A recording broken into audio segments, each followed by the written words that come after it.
Hey guys, we are back, and in the last one, we went through the first part of the offseason, and in this one, we have only one more thing left to do in the offseason, and that would be to find a trade for Ryan McDonagh. We were looking for a trade for him in the last one, and what kind of went over my head was that we also have Tampa's first round pick for this upcoming year as well.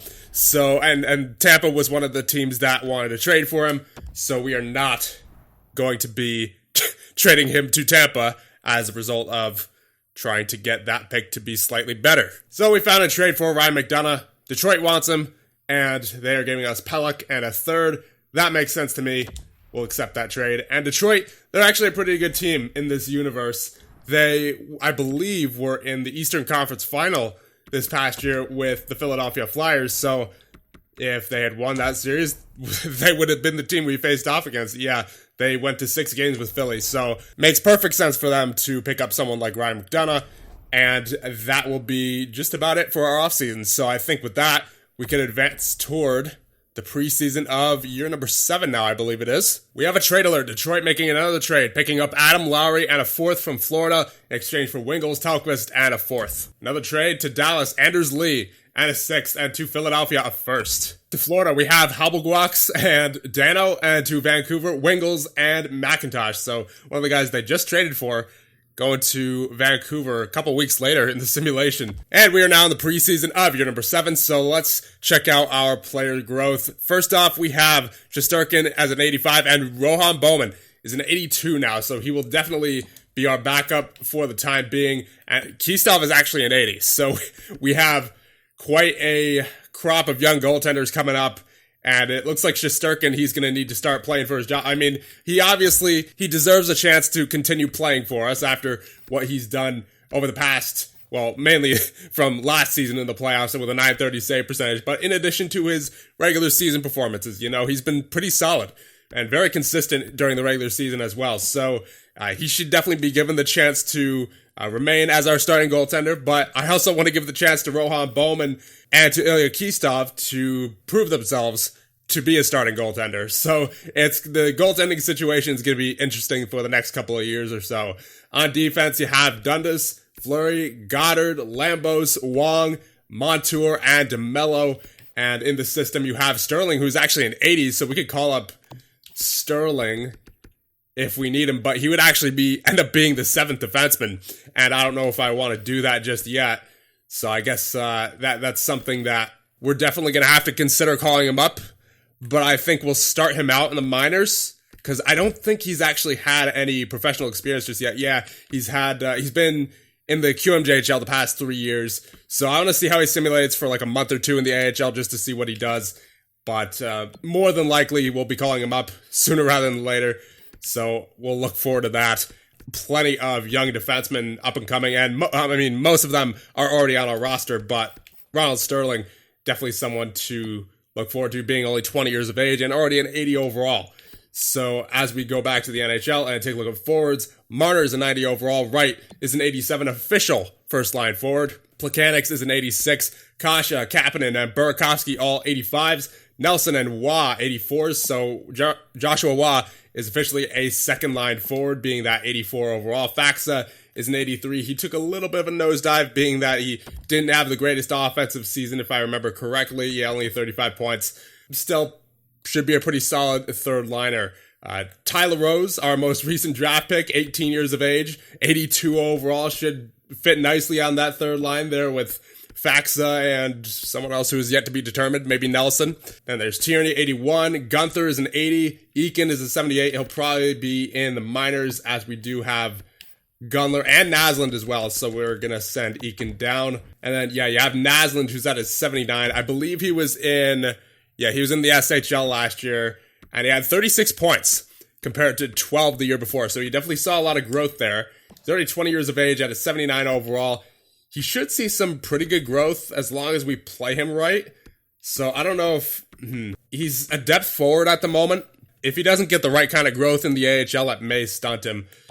So maybe it'd be best to move on from someone like Tierney and then get Naslund up here. I think that is what I want to try. even if I'm not sending Tierney down, I think I at least want to call Naslund up. Yeah, that's what we're going to do. So Naslund on the roster now, and we'll see where he fits in. If anywhere, he might start out as a healthy scratch, but for right now, this is going to be our roster going into year number 7. So now we have the lines all made up. The first line is Kasha, Wright, and Marner. Second line is Plekanec, Waugh, and Burakovsky. Third line is LaRose, Faxa, and Kapanen. And the fourth line, Gunther, Nelson, and Gunler. And on defense, you have Dundas and Fleury, Lambos and Goddard, and then Montour with Wong. Power play, you have Nelson, Wright, Marner, Dundas, and Fleury, and then Plekanec, Waugh, Burakovsky, Kapanen, and Montour. Now, the penalty kill, this gave me a lot of trouble. As you can see by the line chemistry on the side, -1 for the first line with Nelson, Kapanen, Wong, and Lambos, and then a -2 for Faxa, Plekanec, Goddard, and Fleury. That was the best I could come up with. These are the best possible lines for the penalty kill. And plus, I wanted to see how Plekanec simulates on the penalty kill because he did have a very good defensive year last year with 130 hits and 106 takeaways to only 47 giveaways. So I want to see if he could double up as a two-way forward kind of. His defensive awareness is there at 90 as well. So we may as well see if he is usable on the penalty kill. And for the 4-on-4, you have Wright with Marner, Dundas with Fleury, and then Waugh, Burakovsky with Lambos and Goddard. And the 4-on-4 continued. Nelson and LaRose with Wong and Montour. 3-on-3 is Wright, Marner, and Dundas. Waugh, Plekanec, and Fleury. And then Nelson, LaRose, and Montour. Extra attackers are Wright and Waugh.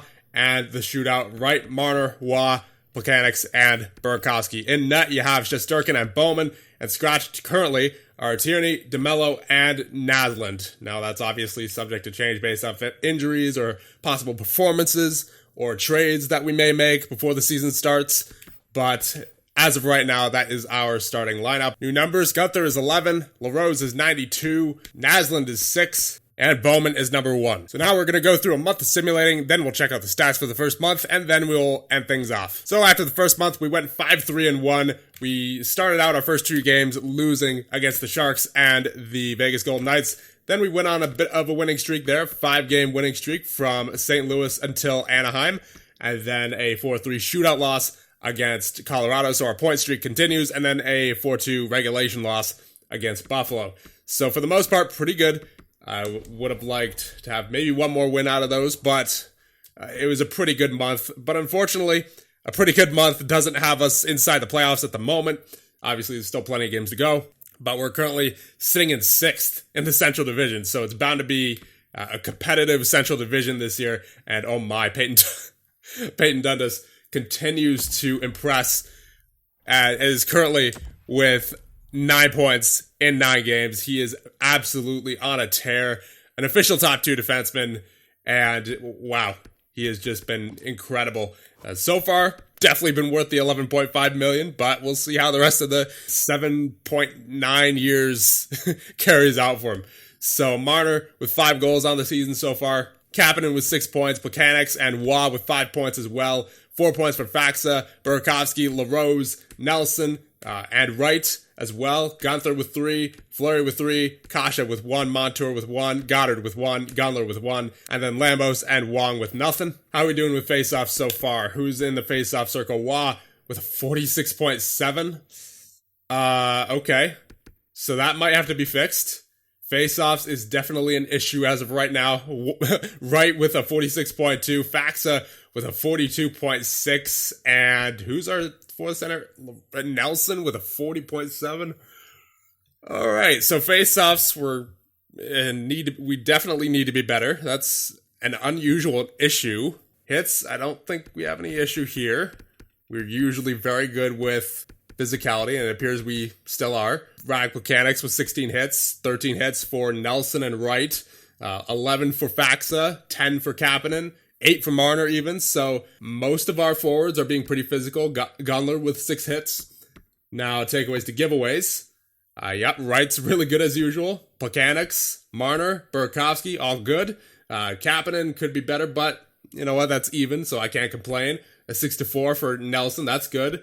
4-3 for Kasha, 4-5 for Faxa, 4-6 for Waugh, 4-2 for Gunler. Pretty early in the season here, but nonetheless, no one I'm really too concerned about besides maybe Joshua Waugh, but So far, he's been pretty good with the offense. 5 points in 9 games played. Really no complaints there on the defensive side of things besides faceoffs. Faceoffs could definitely be better. And for defensemen, hit-wise, you have Goddard with 22 hits, Fleury with 20, Wong with 13, Dundas with 12. There you go. So he's over hit per game as of right now. I don't believe that has ever been the case so far in his career. No, it hasn't. So if he could keep this pace up, then he is definitely looking to round out physically.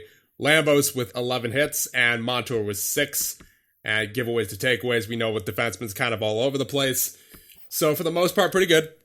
And as far as goaltenders go, Shesterkin has been the only one to play so far, and a .917 save percentage, not bad. As long as he can stay consistent with that, I am okay with that. So I'm just going to I'm going to double check just to make sure that automated goalie rotations are on. Usually by now they would have rotated. Yeah, it's auto-rotate goalies is on. All right. And for the team stats, where do we sit for goals for per game? We sit last in the division, 2.44. Now, for goals against per game, we sit first in the division with a 2.67. So we're letting in slightly more goals against than goals for, but I don't know. I don't know how to think of this because obviously Dundas is doing a lot of the offensive heavy lifting so far on the season. But we're also not letting in as many goals as every other team in our division. So I guess I can't complain on that part, but we should definitely try to spark some offense if we can. Power play, yeah, that would help if we could figure out the power play. The power play is so bad for us. I don't know why. The past, really 2 years, it's been basically nowhere to be found. And a penalty kill, so our penalty kill is at a 72.4. I mean, I guess that makes sense given that the line chemistry is kind of all over the place there for the penalty kill. So our special teams in general need to be better. But we're still somehow keeping the puck out of the net. A lot less than the rest of the teams in our division. I guess, really, we just got to clean up the penalty kill and mess with the power play a bit. And if we can manage to pull off some successful lines there, then I don't see any reason why we shouldn't be contending for another Stanley Cup this year. Now let's check on the Tampa Bay Lightning. Let's see where they are. They're currently second in the Atlantic Division. So, I mean, hopefully they fall down in a massive way like they did last year.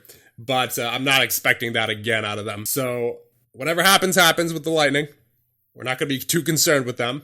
But it would be nice to have another chance at a lottery pick this year. So with that, I think we're going to end things off here. Let me know what you guys think. And in the next one, we will continue the Year 7 simulation. And I'll see you guys in the next one.